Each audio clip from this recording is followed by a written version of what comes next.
Joanne,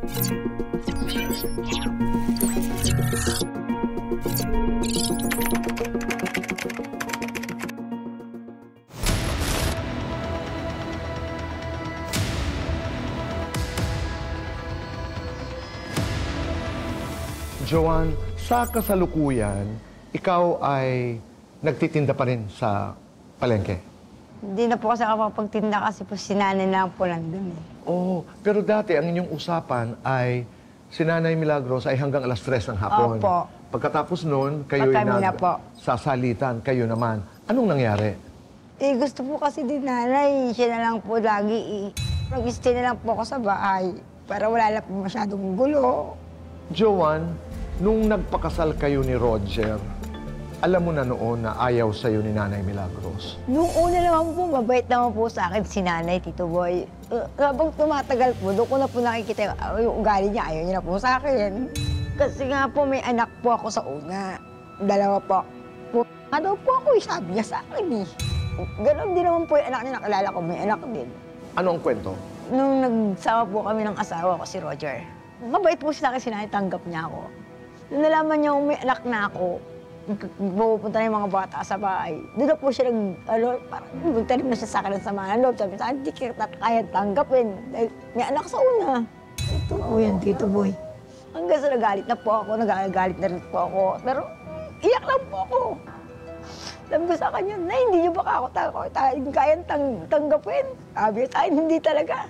Andiyan pa nga po yung binabato niya ako ng bote. Nagsasalita ako lang hindi magaganda, masasakit. Isinusumbong mo ba sa kanyang anak, si Roger, ang iyong asawa? Sinasabi ko po. Lahat itong mga sinasabi, anong sabi ni Roger? Nagagalit po yung asawa ko. Bakit daw hindi ako matanggap ni nanay? Wala po kami siyang magawa kasi doon po kami talaga nakatira sa bahay ni nanay. Hanggang ngayon? Opo. Si Roger ba ay mag-isang anak? Hindi po. Pero sa mga anak, si Roger lang ang nakatira sa bahay ni Hindi nanay? rin po. Ah, marami.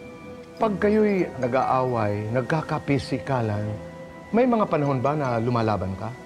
Nung one time po, Anong nangyari? nung nabusan po ako ng tubig na mainit sa kamay.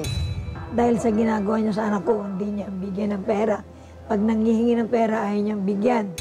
Yung pagkaano niyo po sa sinabi niya ako hindi maganda, nagalit na po ako. Nakapagsalita po ako na hindi maganda. Hawak ko yung termo nun, ibus niya sa akin sa kami sa braso talaga. Anong ginawa mo? Umiyak pa ako hanggang sa nagkabarangay. Baka magpakabot kami. Ibig sabihin, lumaban ka ng pisikal. Opo. Totoo ba na meron ding kinalaman ang pera dito sa inyong pag-aaway ng iyong mother-in-law dahil yung kinikita ni Roger ngayon ay hindi na nabibigyan si Nanay Milagros at napupunta na sa'yo? Opo. Dati po nagbibigay kami sa kanya. Nung nagkakaroon na po kami ng alitan ni nanay, ayaw na pong pabigyan ang asawa ko. Pero nagbabayad po rin mga po kami ng kuryente. Para sa lahat o para lang sa konsumo ninyo? Sa lahat na po yun. So, naiintindihan mo na isa sa mga tampo ni Nanay ay kung noon sa kanya napupunta ang pera ni Roger nung nag-asawa sa'yo na. Opo, Tito Boy. Yung kwento noong namatay si Rosalinda, ang kapatid ni Roger, ano ang iyong bersyon? Marami po nagsabi sa akin na, Ate Jo, ba't may video okay? Parang niya kayo hindi namatayan siya. Saan nakaburol? Sa bahay nila? Sa bahay po. Okay. Kinausap si nanay, medyo may dating po yung boses ko sa lakas. Sabi ko, Nay, ano ba kako yan? Ginagawa niyo kako, may patay tayo, nakakahiya. Tapos sinigawan niya ako ni nanay. Natabig ko siya ng ganon. Ang sabi niya, nasaktan ko siya. Nag-sorry ka ba nung natabig mo? Hindi ko naman po kasi sinasadya po yun. Ah, okay. Muli, hindi yun naayos. Hindi po. Meron ding kwento na ang isa sa mga anak mo ay nasaktan ni Nanay Milagros. Opo. Bakit nasaktan? Paano ang nangyari? Yung anak ko pong babae yun, nasa bahay po siya nun eh. Nagalit na galit po si nanay. Hindi ko po alam kung bakit siya nagagalit doon sa anak ko. Tinulak niya, ginawa niyang punching bag. Hindi po totoo po yan, Tito Boy. Dumating po ako yung time nila, umiyak lang tapos sinaktan niya. Doon na po ako, nagpakabot na po kayo ni nanay. Anak ko yun eh, sarili dugot at laban ko, sasaktan mo sa harapan ko. Andun lang yung anak ko, nagkukwentuhan kami, tinawag yung anak ko, tapos bigla niya nasaktan. Ilang taon ang anak mo nun? Dalaga po. Pero nagtanong ba ang anak mo, bakit ganito, Nay? Bakit bigla na lang ako kinagalitan? Nagtatanong po yung anak ko, sabi ko, anak, ano man dahil hindi tayo tanggap ng lola mo eh. Anong sabi ng anak mo? Umiyak po, nagsumbong kay Tito Roger nga. Saan niya ng anak ko, Tito, ba't ganun si Lola? Eh, nagalit po yung asawa ko sa kanila hanggang sa nagmuraan sila mag-ina. Kasi kinampiyan ng asawa ko yung anak ko. Sabi ng asawa ko, pamilya ko na yan eh. Minahal ko yung mga yan. Pero may mga pagkakataon daw na di umano'y sinisiraan mo si nanay sa mga kausap mo. Hindi po totoo yan. Pag nag-uusap-usap po kasi kami ng mga kakilala ko, tanong sa akin, ba't Joan, ba't ka umiyak? Kinagalitan ako ni nanay, naway na naman ako, yun lang naman po eh. Nasabi na ba sa'yo ni Nanay Milagros na bakit mo ko sinisiraan? Wala naman po kasi hindi po kami nag-uusap. Kahit nagkakasalubong, iisang bahay, hindi kayo nag-uusap. Tinginan lang po. Isa sa mga reklamo ni Nanay Milagros ay sugarol ka raw. Oo, inaamin ko po yun, pero nagsusugal po kami. Kami lang naman maghihipag eh. Halagang piso-piso lang. Hindi naman po kami nagpapatula ng 50, hanggang 10 piso nga lang po kami. Ayawan na kami. Okay, nakikinig, Joe, si Nanay Milagros sa ating pag-uusap. Ano ang nais mong mangyari? Gusto ko lang naman pumahalin ako ng nanay eh. Kasi wala po akong magulang mulat sa pool eh. Bata pa po ako, namatay na tatay ko. Ganon din po nanay ko. Tanggapin po nila ako. Naririnig ka namin? Maya ay kukonsulta tayo kay Ate Pia at Kuya Alan. Maraming salamat sa iyong tiwala sa Cayetano in Action.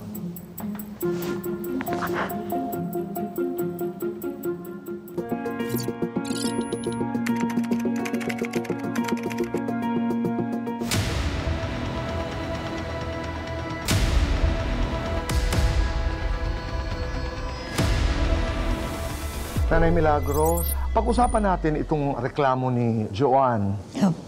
Ano ho ang inyong naisabihin pagkatapos niyo pong marinig yung salaysay ni Joan? Opo. Kasi po, kaya ayaw ko po sa kanya dahil sa ginagawa niya sa anak ko na pag naghahanap buhay po, hindi niya binibigyan ng pera. Sinusugal niya po. Pero sabi niya kanina, yung sugal daw, sila-sila lang daw. Hanggang 10 piso lang daw yung kanilang tong eats. Hindi totoo po yan. Malaki yan po, inuubos yung pera. Kaya nagagalit yung anak ko sa kanya. Kaya ang ginawa ko sa kanya po, binuhusan ko ng tubig sa galit ko po. So, sino ang mga kasugal niya ho? Yung kapitbahay niya po. So hindi doon sa Doon pamilya do- lamang? Hindi po. Ah, meron mga kapitbahay? Po. Opo. Sinungaling sila Risa Cararuco, tapos yung asawa ni Bunso, inamatay. Yan ang ayaw niyo po. Opo, yan ang ayaw ko sa kanya. Oo. Yung dalawang anak niya, hindi po naman sa anak ko. Yung anak ko, sabi ko gano'n, hindi mo naman anak yan eh. Ba't mo inaano yung dalawang bata? Inintindi mo, binibigyan mo ng intention kaysa akin. Sabi ko gano'n sa kanya. Nagagalit yung anak ko, palagi yung asawa niyang kinakampihan niya pag hinasabihan ko siya. Paano pamilya niya nga kami? Tinuring niya kaming pamilya eh. Nagsiselos ho kayo, nanay? Hindi naman ako nag-sales, kundi maski hindi ako binibigyan man lang dahil ako po wala na rin akong asawa. Maski pambili man lang ng man yan, hindi ako binibigyan. Kaya ako nagagalit sa kanya. Sabi ko, bigyan mo naman ako maski pambili ng bigas. Parang baliwala lang ko, hindi ako iniintindi. Kasi doon naman sa usapin na may dalawang anak si Joan, meron din naman anak, di ba? Si Roger. Kaya lang anak ni Roger po, hiwalay po sa kanya, nasa Mindanao. Kasi yung asawa niya po, namatay na. Pero totoo ho ba na sinasabi niyo po, nanay, sa mga tao na si Joan ay puta? Ay, hindi po, wala po akong sinasabi. Narinig niyo ho yan kanina? Oo, sinabi ko po, ay wala akong sinasabing ganyan sa mga tao. Dahil kahiyan niya, kahiyan ko rin, di ba po? Sinungaling ka talaga, napakasinungaling mo. Asawa din pa niyang anak ko, ba't ko sasabihan? Oo. Pangit po yung gano'n, di po? Nanay, yung nangyari naman noong libing ng iyong isang anak, si Rosalinda, Opo.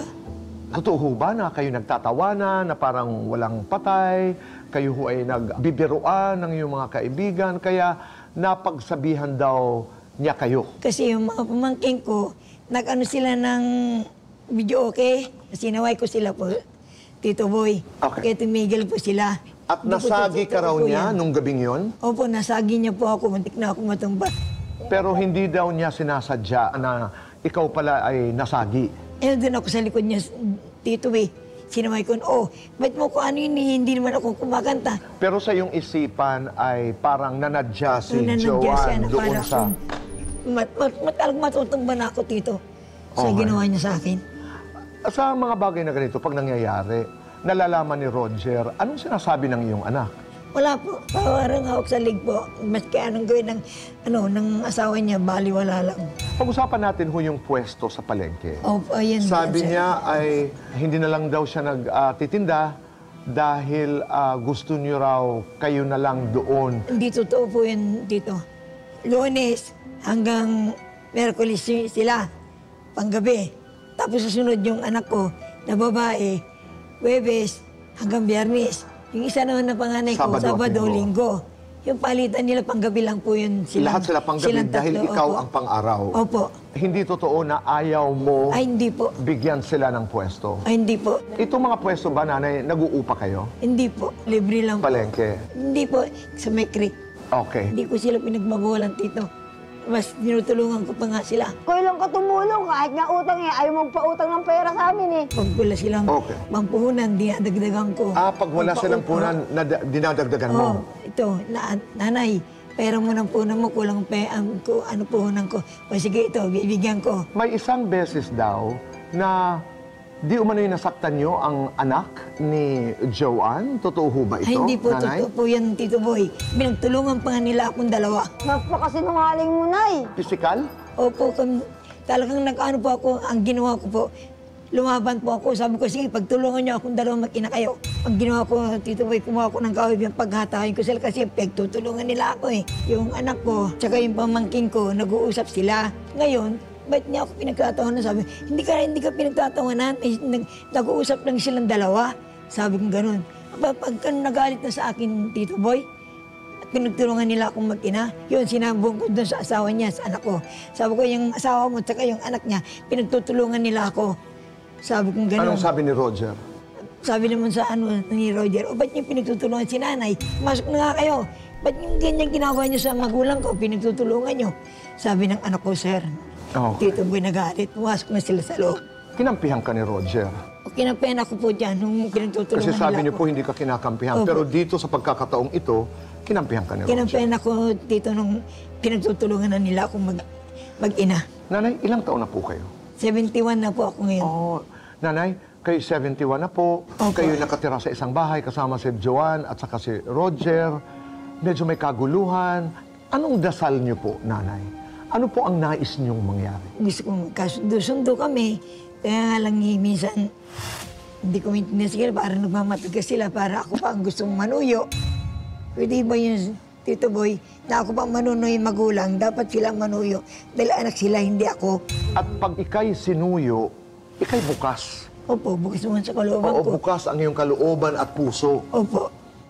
Kaya ko naman silang patawarin kung manunuyo sila sa akin na ako ba ang manunuyo. Naiintindihan ko po. Maya lamang ay makakausap po natin si Kuya Alan at Ate Pia. At ang dasal ko rin po ay sana ay magka-sundo-sundo Opo, magkasundo-sundo. para may katahimikan, lalo na Opo. ngayon na Totoo. darating ang Kapaskuhan. Opo, totoo po. Oo.